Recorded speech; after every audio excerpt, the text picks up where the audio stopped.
నంద్యాల జిల్లా శ్రీశైలంలోని వడ్డెర ప్రైవేట్ అన్నదాన సత్రంలో విషాద ఘటన చోటు చేసుకుంది. సత్యసాయి జిల్లా బత్తలపల్లి గ్రామానికి చెందిన ఒకే కుటుంబంలోని 5గురు ఆత్మహత్యకు పాల్పడినట్లు పోలీసులు గుర్తించారు. 3 రోజులుగా గది నుంచి బయటకు రాకపోవడంతో దుర్వాసన రావడంతో సత్రం నిర్వాహకులు పోలీసులకు సమాచారం ఇచ్చారు. పోలీసులు తలుపులు తెరిచి చూడగా 5గురు మృతదేహాలు లభ్యమయ్యాయి. ఆత్మహత్యకు ఆర్థిక ఇబ్బందులే కారణమై ఉండొచ్చని పోలీసులు భావిస్తున్నారు.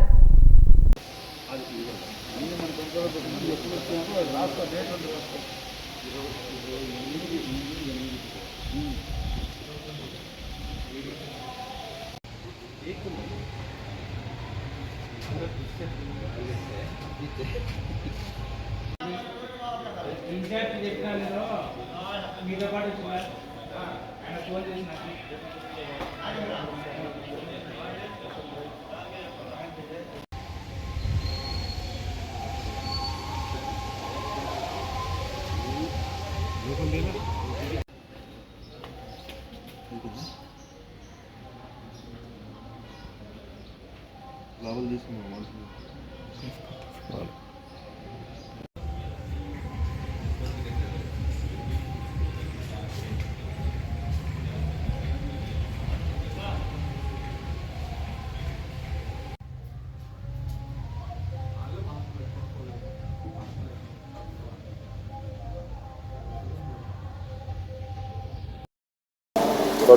నంద్యాల జిల్లా ఆత్మకూరు సబ్ డివిజన్ శ్రీశైలం పుణ్యక్షేత్ర దేవస్థానంలో వడ్డేరాజు సత్రం ఉంది. ఈ వడ్డేరాజు సత్రంకు శ్రీ సత్యసాయి జిల్లా బత్తనపల్లి గ్రామ వాసులు సుధాకరు, వాళ్ళ సిస్టర్ ఆదిలక్ష్మి, మల్లేశ్వరి, శ్రీదేవి, మల్లేశ్వరి కొడుకు మణికంఠ, వీళ్ళ 5 మంది కలిసి ఒక ఆటో AP 39 UX 76978 ఆటోలో 28/7/2026 తేదీన మన శ్రీశైలం పుణ్యక్షేత్రానికి వచ్చినారు. వచ్చి ఒక రోజుకి రెంట్ 800 రూపీస్ అని వడ్డేరాజు సత్రంలో రూమ్ నెంబర్ 11 తీసుకొని ఉన్నారు.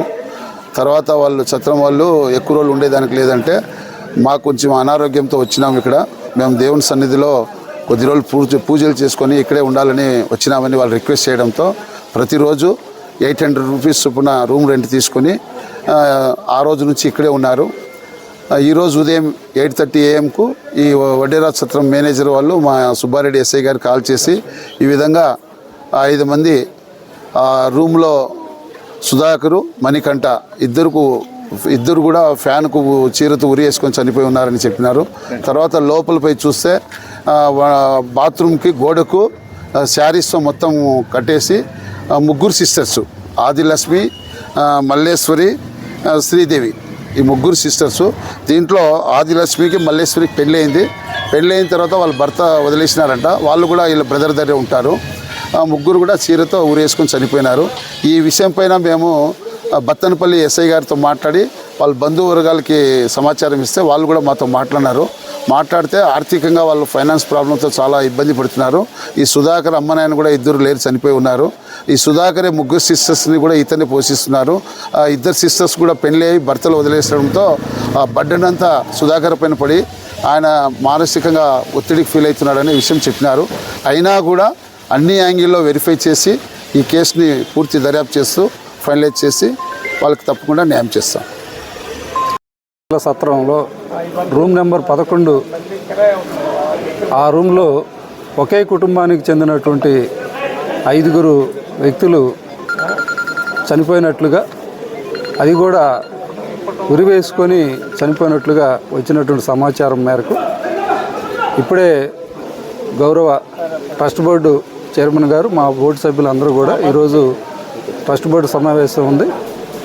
ఆ సందర్భంగా మేమందరం కూడా ఉన్నప్పుడు వచ్చినటువంటి సమాచారాన్ని పురస్కరించుకొని ఆ యొక్క చనిపోయినటువంటి ఆ కుటుంబ సభ్యుల యొక్క శవాలని చూడటం జరిగింది. ఇలాంటి సంఘటన దేవస్థానం యొక్క ఈ సత్రాల్లో జరగటం అనేది బాధాకరం. ఇప్పుడే DSP గారు చెప్పినట్లుగా ఒకే కుటుంబానికి చెందినటువంటి వ్యక్తులు వాళ్ళ యొక్క ఆర్థికపరమైనటువంటి ఇబ్బందుల వల్ల చనిపోవటం అనేది ఇంకా బాధాకరం. ఎందుకంటే మనిషి పుట్టుక మనం నిర్ణయించేది కాదు. ఏదైనా ఆర్థిక ఇబ్బందులు ఉన్నప్పుడు ప్రభుత్వ పరంగా వారి యొక్క సమస్యలను దృష్టిలో పెట్టుకొని ఆర్థిక సహాయం చేయటం కానీ లేదా వాళ్ళ సమీప బంధువులతోటి వాళ్ళ యొక్క సమస్యల్ని మరి చర్చించుకొని ఉన్నట్లయితే బాగుంటుంది.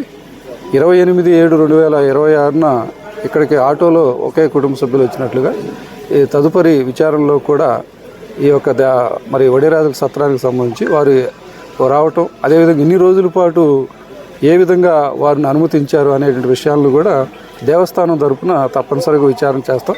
ఎందుకంటే మనం ఇచ్చినటువంటి నిబంధనల ప్రకారం ఏ ఒక్క సత్రమైనా సరే ఎవరైనా కూడా 48 గంటలకు మించి ఉండటానికి వీలు లేదు. ఎందుకంటే ఇతర భక్తులకు మనం మళ్ళీ అవకాశాలు కల్పించాలి కాబట్టి. సో ఇన్ని రోజుల పాటు ఎందుకు వాళ్ళు కొనసాగించారనే దాని మీద కూడా తప్పనిసరిగా వారికి నోటీస్ పూర్వకంగా ఇవ్వటం, అంటే సంఘటన జరిగింది ఇప్పుడే కాబట్టి ఆ సంఘటన యొక్క చట్టబద్ధమైనటువంటి చర్యలు పోలీసు వారి ద్వారా అదేవిధంగా పోస్ట్ మార్టం చేయటం అనేది వాటికి సంబంధించినటువంటిది. దేవస్థానం తరఫున మేము కూడా ఆ యొక్క కుటుంబానికి సంబంధించినటువంటి సానుభూతి వ్యక్తం చేస్తూ అదేవిధంగా పోలీసు వారు చేసేటువంటి విచారణకు అదేవిధంగా సత్రం యొక్క నిర్వహణలో ఏదైనా లోపాలు ఉన్నట్లయితే చట్టబద్ధంగా వారి మీద చర్యలు తీసుకోవడానికి కూడా ఉపక్రమిస్తాం.